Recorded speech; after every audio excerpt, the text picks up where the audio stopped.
Jennifer, ante todo, un saludo y gracias por darnos esta oportunidad de conversar sobre unos temas que usted lleva en el fondo del alma y en el centro del cerebro y que están en toda la atención del país y de cómo se manejan, depende mucho este país hacia dónde va a caminar y va a caminar, ¿cierto?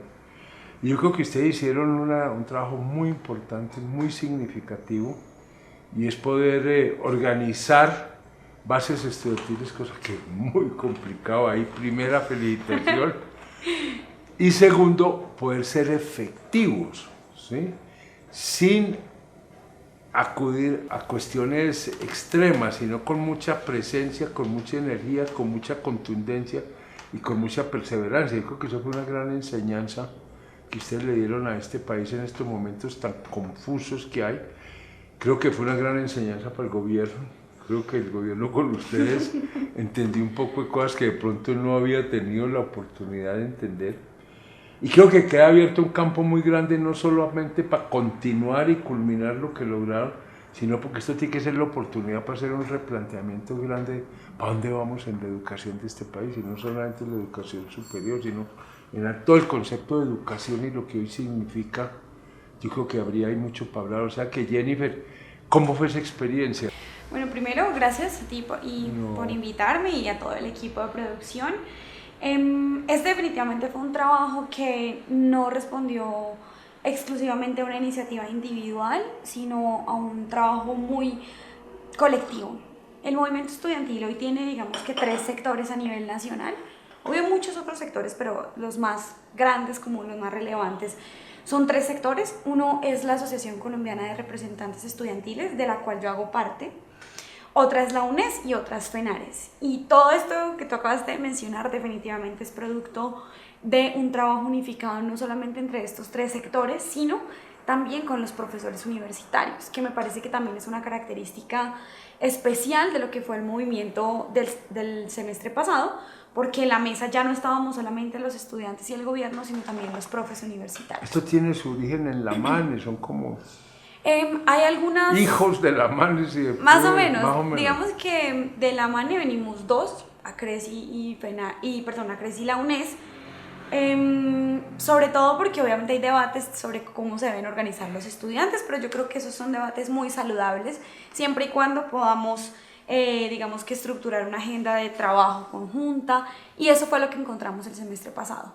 Incluso con los rectores, que para serles franca, pues no había sido un sector que nos hubiera acompañado de forma decidida en las ocasiones anteriores, pero esta vez los rectores fueron los primeros que señalaron que la crisis de las universidades públicas era demasiado aguda. O sea, más o menos era como, o hacemos algo o no hay con qué abrir el próximo año. Obvio, lo que ganamos no resuelve todos los problemas de la educación superior, porque son 25 años de crisis, incluso muchos más años de crisis. Ajá. Entonces, resolverla en 2 meses definitivamente no es algo viable, pero sí es un avance muy significativo en términos de la financiación de las universidades públicas y de la ciencia y la tecnología. No, yo diría una cuestión, además encontraron ya un camino, una manera de organizarse y de trabajar que produce resultados, que no trata simplemente de hacer paros y hacer todas las protestas, sino que eso se traduzca en unos resultados, y hay que decir, el movimiento a ese nivel y muchos otros para ese nivel fue absolutamente exitoso porque logró su meta hoy. Ahora, no se agota con esa meta lograda, claro, ¿cierto? Eso es, por ejemplo, la MANE tuvo un logro fundamental que fue tumbar la reforma de la Ley 30, el ánimo de lucro, y es, digamos, fue esencial para resistir a ese proyecto de educación. Pero en este caso yo siento y creo que es objetivo que no solo resistimos, sino que también avanzamos en términos de las condiciones concretas de las universidades y de los estudiantes. Es resistir y ayudar a transformar. A cambiarlo como una cosa incluso positiva, dinámica, creativa, no simplemente... Y uno de contener acaba de ser herniado, ¿no? Transforma. Exacto. Entonces eso fue algo muy importante, y lo que tú dices es muy clave.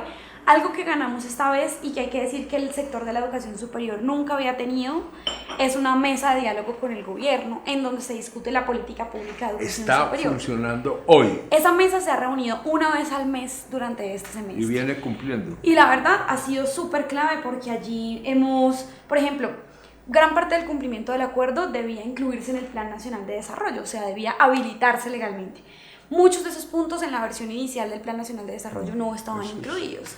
Entonces nosotros íbamos a esa mesa y, mejor dicho, párrafo por párrafo, esto debe incluirse del acuerdo, y actualmente todo lo que exigimos está incluido en el Plan Nacional de Desarrollo. Y eso pues también nos ha dado un escenario de discusión y de debate constante con el ministerio, con los ministerios, porque no solo va a educación sino también a Hacienda. ¿Y cómo le va con la Hacienda?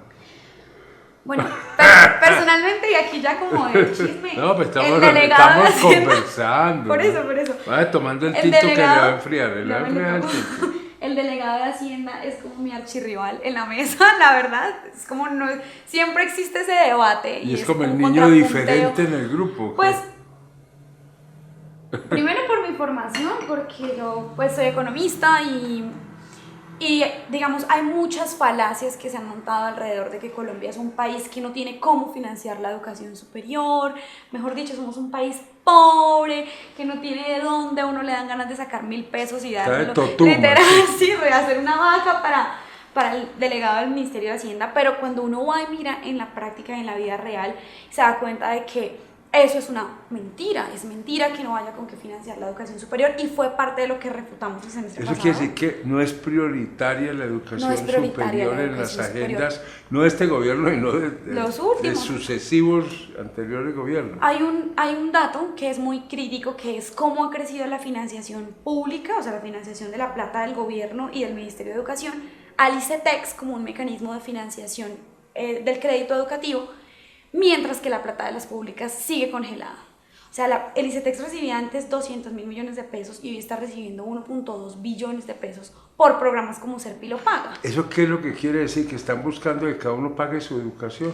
Le prestamos. Precisamente. Y usted le damos con qué estudiar, pero nos tiene que pagar. ¿No? Entonces no es un recurso del Estado, es un crédito que le hace el Estado al individuo, es individualizar, volver la educación una inversión individual. Una inversión, exacto. Es una inversión porque al final usted tiene que pagarla y en el caso del ICETEX pagarla 1, 2 y hasta 3 veces. Y ahí sí es indiferente si usted va para la pública o para la privada. Exacto, ese es el debate que existe hoy en el mundo, no solamente en Colombia, sino en el mundo. Chile, sobre Francia, educación superior, Chile, Brasil ahorita con Bolsonaro. Ajá.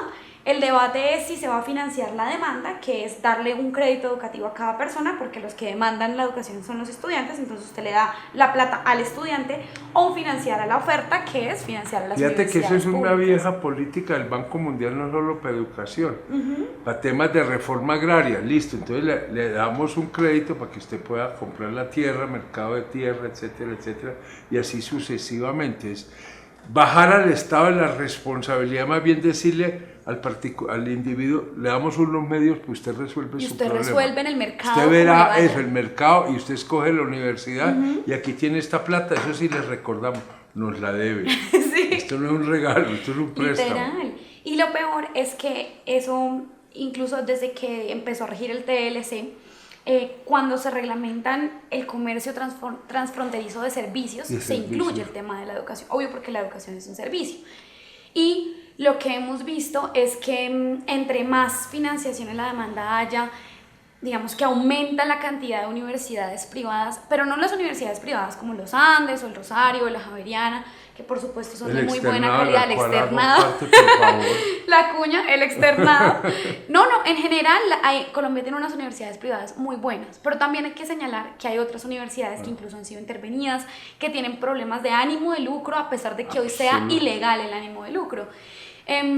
Incluso hay universidades hoy que tienen sociedades con multinacionales de la educación superior que abiertamente operan con ánimo de lucro. O sea, uno literal entra a la página web y dice, operamos con ánimo de lucro. No hay que hacer una investigación seria para ver eso.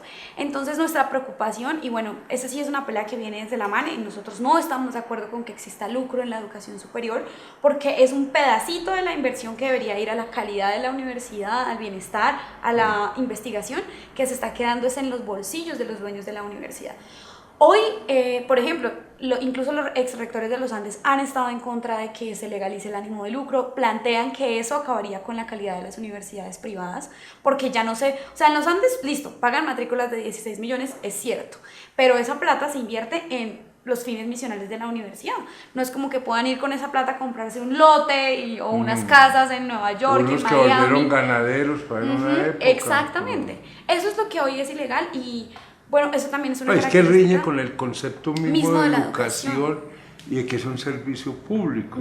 Así lo pueden ofertar privados. Nosotros no estamos en contra. Pero bajo unas reglas y una supervisión. Exactamente. Nosotros, bueno, eso también es nuevo y les quiero contar que en la mesa hubo desde el principio, en la mesa de negociación y ahora en la mesa de diálogo, participación de las universidades privadas.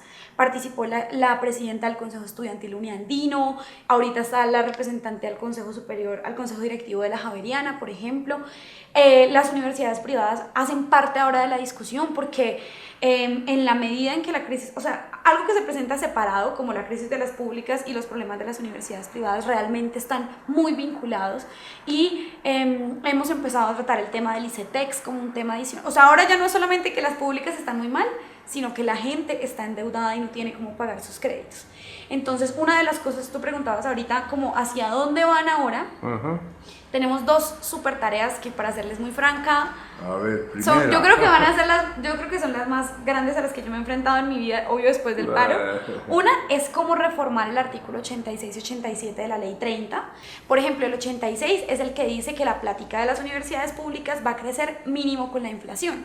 Resulta que ese mínimo se volvió el máximo y todos estos años la plata solo ha crecido con la inflación. Eso en la práctica es congelar el presupuesto, porque si crece la plata lo mismo que crecen los costos, pues las universidades pueden comprar lo mismo cada año.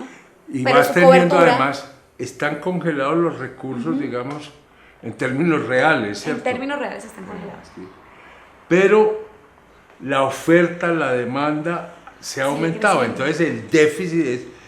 En esas condiciones es un déficit estructural. Es estructural, es insostenible el sistema. Es imposible con esos recursos atender el crecimiento que está teniendo los servicios de la universidad y eso tiene un costo en calidad en todos los elementos. Las universidades públicas han aumentado su cobertura en un 283% con la misma plata. Han aumentado los cupos. Los cupos, exacto, los cupos en un 283%. Las públicas. Las públicas solamente.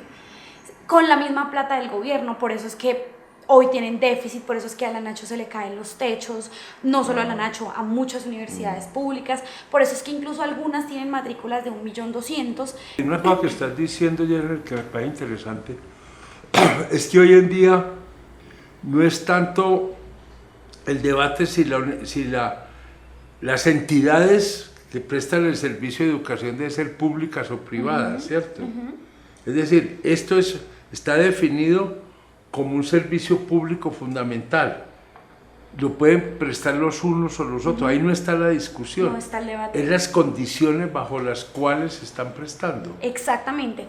Nosotros no estamos planteando aquí una guerra contra las universidades privadas, por supuesto que no. Quemémosle abajo las universidades. Que eso puede que en algún momento se haya planteado en el movimiento estudiantil, hoy no es nuestro No, pero es que debate. hay evolución, sí, hay comprensión, hay más madurez en... Nosotros no creemos que los enemigos sean las universidades privadas nacionales. Nuestra pelea es por la condición en la que las universidades públicas y privadas dictan la educación. Yo diría, y por la calidad de la educación. Claro, por la calidad de la educación. Porque es que en el país hay como una idea allí que nadie ha demostrado, pero que va haciendo carrera, y es que educación pública es igual a mala educación, educación privada es igual a calidad extraordinaria. Y si uno mira, las mejores universidades del país básicamente son públicas, y en la mayoría de universidades privadas lo que son es universidades de garaje, de negocio, de una cosita ahí por cumplir y poder cobrar la matrícula. Sí, y muy a pesar de la situación financiera de las universidades públicas. Entonces, el artículo 86 dice eso y es el que queremos reformar. Y el 87 reglamenta los recursos de inversión. Los recursos de inversión es la plata para que las universidades puedan mejorar. O sea, las universidades no pueden quedarse congeladas en el tiempo, sino que solo pagando funcionamiento, exacto. No pueden solo pagarle a sus profes y ya, y servicios públicos, sino que tienen que construir laboratorios, investigar, contratar bases de datos. O sea, es en donde realmente está el avance del conocimiento. Y ese artículo 87 ancla el presupuesto de inversión a cómo vaya el PIB. Entonces, si a la economía le va mal, pues no hay plata para las públicas. Si a la economía le va bien, pues hay un poquito. Normalmente, incluso cuando le va bien, no nos dan esa plata, porque es voluntad del gobierno. Entonces, nosotros queremos modificar esos artículos. Pues es lo más imperativo. Y para que digamos, establecer un mecanismo que incluya una fórmula en donde se reconozca el crecimiento de los costos de las universidades públicas. O sea, que no se acumule déficit, es lo que nosotros queremos. En eso estamos trabajando porque, como ustedes ven, les acabé de decir un montón de costos, profesores, servicios, eso lo estamos estudiando porque si la embarramos podríamos ser la generación culpable de que en el futuro se acumule déficit. Entonces eso toca muy rigurosamente, con pinzas, por eso les digo que es una de las tareas más Pero duras. aquí hay una cosa también fundamental, y es que están unidos los estamentos universitarios en torno a la defensa, en este caso la universidad, que ahí están los rectores, están los profesores, están los estudiantes. Y eso es muy bueno porque son los rectores los que más tienen los datos Y yo no sé hasta dónde los gobiernos territoriales también, para los gobernadores. Pues yo creo que esa debería ser una apuesta regional, sin duda alguna. ¿Sí? Pero o sea, ellos ahí no se movieron. lo que pasa es que algunos tienen prioridades por la financiación del SENA o de las instituciones técnicas y tecnológicas, lo cual también es muy importante. O sea, aquí no vamos a volver esto una pelea, una rapiña de plata entre las instituciones técnicas y tecnológicas y las universidades y el SENA, Ese porque sería los otro tres tema tipos, apasionante. exacto, los tres tipos de educación son fundamentales para el país. Si no tenemos los mejores técnicos y tecnólogos, si no tenemos la mejor formación para el trabajo y el desarrollo humano, no vamos a poder tener empleo digno, un mejor nivel de industria en cada una de las regiones. Y unas universidades que no estén solamente por satisfacer la necesidad de la doctoritis, sino que Sí, se estén más vinculadas.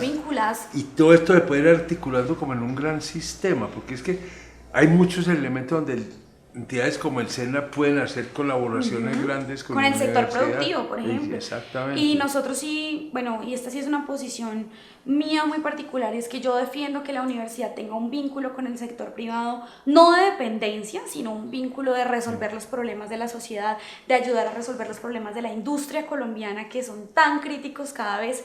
Y en esa, bueno, eso también es otro debate que nos daría acá otra conversación. Otra tomada de café.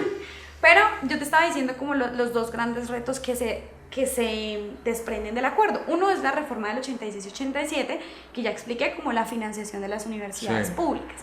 Pero el otro, que yo diría que incluso es más difícil porque es novedoso para el movimiento estudiantil, es una reforma al ICETEX, una reforma estructural al ICETEX. Allí nos hemos encontrado unas cosas impresionantes. Por ejemplo, que la mayor parte de los créditos del ICETEX no son financiados con plata del gobierno nacional, sino por créditos con el Banco Mundial, y al final es el Banco Mundial el que establece en qué condiciones se van a prestar estos créditos. Ejemplo, supongamos que yo soy el Banco Mundial, tú eres el ICETEX y los que nos están viendo son los estudiantes. Entonces, yo, el Banco Mundial, te presto a ti la plata a una tasa de interés del 9%. Tú vas y le tienes que prestar la plata a la persona que nos está viendo de forma que puedas retornarme a mí la tasa de interés. Y resulta que lo que hemos visto en los informes que nos presentó el ICETEX es que los intereses son altísimos. O sea, la gente termina pagando créditos con tasas de interés altísimas porque el ICETEX tiene que devolverle la plata al Banco Mundial. O sea, ¿qué tal si le decimos a todas las personas que están endeudadas con el ICETEX que realmente no están endeudadas con el ICETEX, sino que están endeudadas con el Banco Mundial, y no hay un mecanismo que permita que haya amnistía o renegociación del crédito porque pues el ICETEX tiene que pagarle esos intereses al Banco Mundial? Entonces, si hablamos de cómo reformar el ICETEX, un simple intermediario entre el Banco Mundial y su clientela, digamos. Literalmente. Y eso es algo muy novedoso porque al principio yo empecé diciéndoles que la pelea es porque no financien tanto al ICETEX, sino que financien a las universidades públicas. Pues hoy digo que si el gobierno, pues primero que obvio hay que financiar a las universidades públicas, pero que si el ICETEX va a existir, y debe existir porque las universidades públicas no tienen hoy cómo atender a la demanda total de educación superior, y porque si una persona quiere estudiar en una universidad privada también es una opción completamente respetable. Suya, exacto. Le va a costar una plata a usted como persona, ya verá. Sí, ya verá, pero que si el ICETEX va a existir como debe existir, entonces debe financiarse por el gobierno nacional si queremos tener una política soberana de créditos educativos. ¿No? Y que pueda condicionar los créditos a las realidades nacional. Y no imposición. Es que las tasas del Banco Mundial son la LIBOR, que es una tasa que está anclada al mercado de capitales de la Bolsa de Londres. O sea, literal no tiene nada que ver con lo que pasa después del Brexit con la LIBOR. Exactamente. O sea, esas tasas son tasas que se mueven son muy volátiles y dependen de la crisis financiera internacional. O sea, no dependen de que la persona que nos está viendo tenga trabajo o no para pagar su crédito. Oiga, una pregunta porque estamos ya llegando al límite. ¿Qué papel jugó o no jugó el programa de Ser Pilo Paga en hacer explícita y dramática la crisis de financiamiento de la educación pública superior? Como la gotica que derramó la gota que rebosó la copa, eso. Bueno, esta fue una política del gobierno de Santos, ¿no? Ser Pilo Paga. Y yo creo que para que este paro se diera, se juntaron algunas condiciones. Una fue la crisis tan aguda, o sea, literal, como les digo, no había con qué abrir el próximo año. Pero lo de Ser Pilo Paga ya llevaba 4 años antes, ¿sí? Ya llevábamos 4 años de Ser Pilo Paga.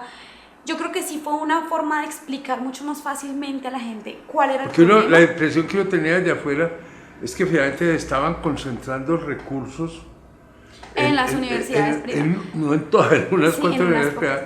Y eso se hacía casi que retirándole recursos a la financiación de la Casi educación que, pública. literal. Sacaron plata de acá para acá. Allá, ajá. Y para ponerlo Los recursos gráficamente del para CRE. meterle en los bolsillos de unas universidades privadas y las públicas quedaron. No, los recursos del CRE y del IVA social, del de Santos, iban a ir para las universidades públicas. Así lo aprobaron en el Congreso de la República. 5 minutos antes de firmar, lo cambiaron y le dieron esa plata a Ser Pilo Paga en su mayoría. El 70% de esos recursos se fue a Ser Pilo Paga. Entonces nos ayudó a explicar explícitamente cuál era el visualizó problema. Sí, no, eso fue una síntesis muy clara, pero entonces uno diría, ¿por qué esto no se dio antes? ¿Por qué esto no se dio antes en el sentido de a los 2 años de Ser Pilo Paga o algo por el estilo? Y yo sí creo que un elemento que marcó este paro fue la politización, en el buen sentido de esta palabra, de los jóvenes. O sea, claro. En las elecciones presidenciales pasadas yo les puedo decir que en esa universidad todo el mundo era activista de alguna candidatura presidencial, mejor dicho, teníamos equipos de voluntarios de distintos sectores, la mayoría por candidaturas democráticas y candidaturas que planteaban explícitamente la financiación de las universidades públicas. Entonces, cuando el presidente Iván Duque gana las elecciones, yo tengo la sensación de que la gente dijo, bueno, aquí hay que hacer algo más, la democracia va más allá de votar exclusivamente, tenemos la posibilidad de movilizarnos, eso sí, pacíficamente, porque hay que descartar cualquier tipo de violencia de nuestras movilizaciones. Y fue un logro. Y fue sufrido y hay que celebrarlo. Y en ese caso, la gente dijo como, no, yo quiero salir a las calles a defender esto que es mío. Esa es la transformación política que ha sufrido el movimiento. Y que le abre enormes posibilidades, no solamente para moverse en el ámbito universitario, sino un aporte a la otra tarea que tenemos pendiente, la transformación política de este país. Jennifer, pues se nos acabó el tiempo, el tema sí no, el tema daría para varios días. Oiga, muchas gracias. Bueno, muchas gracias a ustedes por la invitación.